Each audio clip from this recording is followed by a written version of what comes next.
And we're joined by today's race runner-up and the new NASCAR Xfinity Series points leader. That's Justin Allgaier, driver of the number 7 Alan Myers Chevrolet for Junior Motorsports.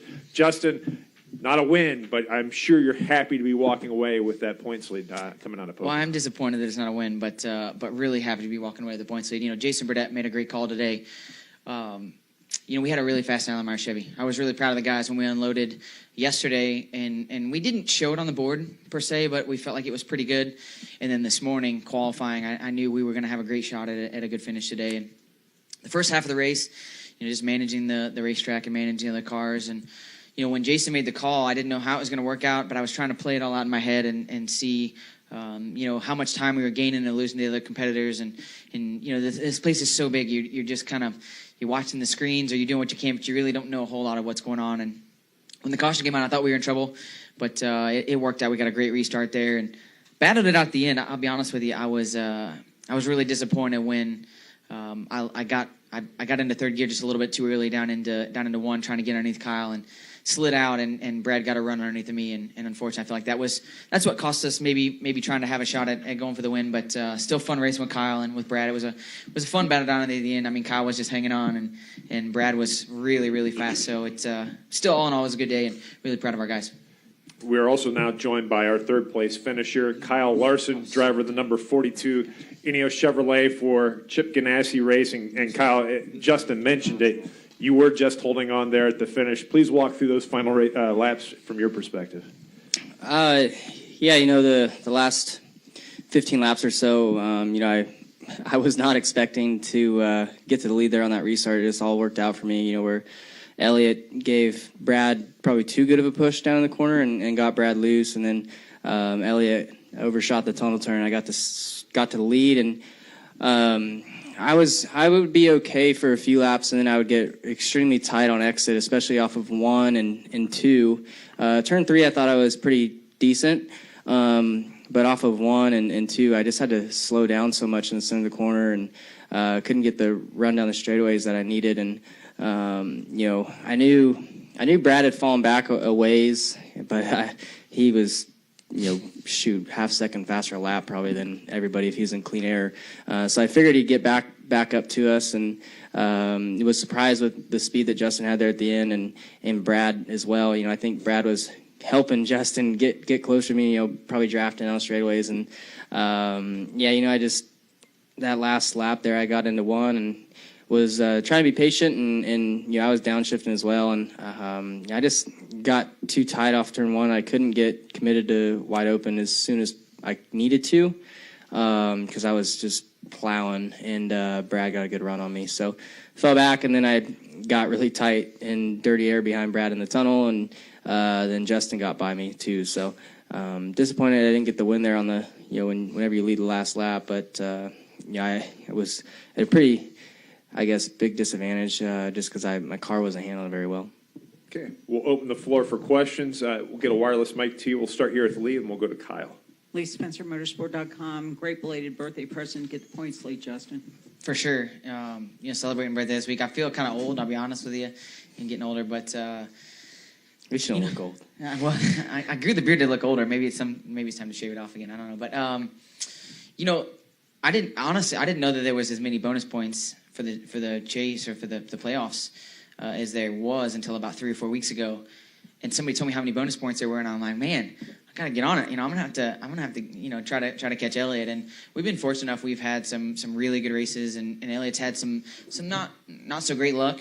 So it's worked out that we've been able to take the points lead. But at the same time, I feel like, you know, between the two of us, you know, I'm very proud of where our company's at as a whole, and you know what we've been able to accomplish here. And I feel like we can keep gaining points, you know, not necessarily on each other, but on the rest of the competitors, hopefully, and you know, run it down to the end of the regular season, and hopefully it's, you know, Elliott and I battling it out by a point or two when it comes down to the end. And Kyle, we saw Cole Custer dive off a few laps before the end of the first stage to, you know, go with that kind of strategy. What do you think we're going to see tomorrow? You know, this place is so big as far as people coming in if they don't have a shot at getting max points in those stages. Yeah, I thought at the end of the second stage, into the third stage was an interesting point in the race because you had a lot of people pull in, take their tires and fuel before the end of the second stage, and then you just do fuel only, and the pit stop was way quicker than the rest. Myself, Brad, and I think Kyle Benjamin there at the time. So we lost some track position there, and it would have been tough to race up to the top 2 or 3. But yeah, I think tomorrow will be. I don't really know. I guess the stages are longer, so it's kind of hard to say how the strategy is going to be. But I would say it'd be some of the same stuff you saw today. A lot of different 3 or 4 different strategies going on. I wasn't very happy with my car today, or really all weekend. Yesterday it drove like crap, but we had a lot of speed, and today. It was pretty good for just a couple laps, and then similar to the Xfinity car, I'd get really tight off the corner, really loose into the tunnel, which you saw me spin out there today. So that'll be fun. I thought you were just trying to see the fox. Yeah, I was looking for that fox, but no, I don't know. It's gonna be a handful, but I'm confident my target team will make some good adjustments overnight. Okay, we're going to go to Kyle, then to Zach, and then we'll go upstairs to the press box. Kyle Magda, the Times leader. Can you guys talk a little bit about the differences from this year's race and last year's race with the aero packages, having higher downforce last year and then the lower downforce package today? I'm going to let you answer this because I got wrecked like way early. And I've been on Brandon Dulce to have an Xfinity Series race here for years, like since 2008. So last year I was super excited we got to come here, and then I got crashed early and didn't even get to run for the win. So you want to answer that? I don't know. It's hard to really remember how it was. I feel like last year I don't remember my car.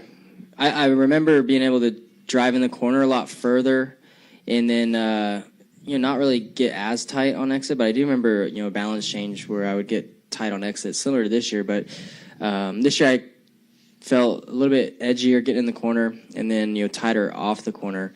So this is kind of the first track where I felt like the lower downforce has really made an effect. Every other racetrack, I don't think the cars drive any different. So maybe we just missed the balance that much. But I thought the entry speed was probably a little slower this time, and then the exit was tighter.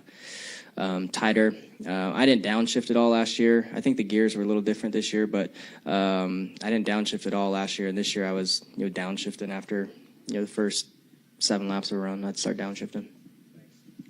Go next to Zach, and then upstairs to the press box. Zach Sterniela from the Pocono Record. Kyle, I know with Justin and Brad closing in there late and knowing that your car was getting kind of worse and worse as the run wore on, how differently did you have to drive there in those final few laps, knowing that they were coming as quickly as they were? Yeah, I was going as good as I could.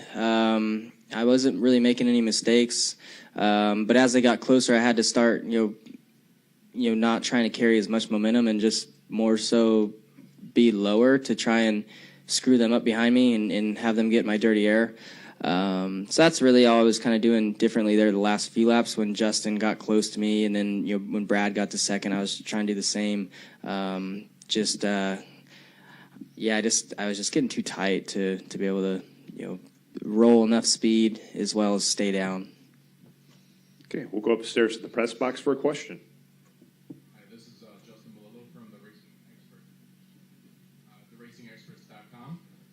This question is for Justin. Next week is Michigan, and that marks the halfway mark of the Xfinity regular season. What would it mean to you and your team's confidence if you're able to maintain the points lead in the halfway now that you've gotten a taste of being on top?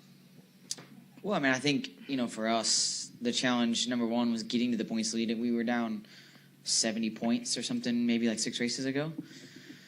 So, we've had a steep battle in front of us, and we knew we needed to work on it. That being said, now that we're there, obviously, when you're up front, you don't want to relinquish the points lead. So we've got to do a really good job, not necessarily giving up on offense, but not focusing too hard on defense either. We got to do the things that we've done every week these last 6 or 7 weeks that have gained us the points and try to keep that momentum going. And so, the end of the regular season bonus for the regular season points leader. I think that's huge. We've already been fortunate enough to gain some Xfinity Series bonus points. We got locked in by winning the 2 Xfinity Series Dash for Cash races, and the win at Phoenix technically kind of sort of locks you in. So, I feel like we've got a lot of things going for us. We just have to make sure we maintain and do the things that we know how to do, and if we do that, we'll be fine. So we just need to make sure we stay on top of it. Any additional questions here in the deadline room? Well, gentlemen, thanks for the great show today, and good luck next week in Michigan. Thank you.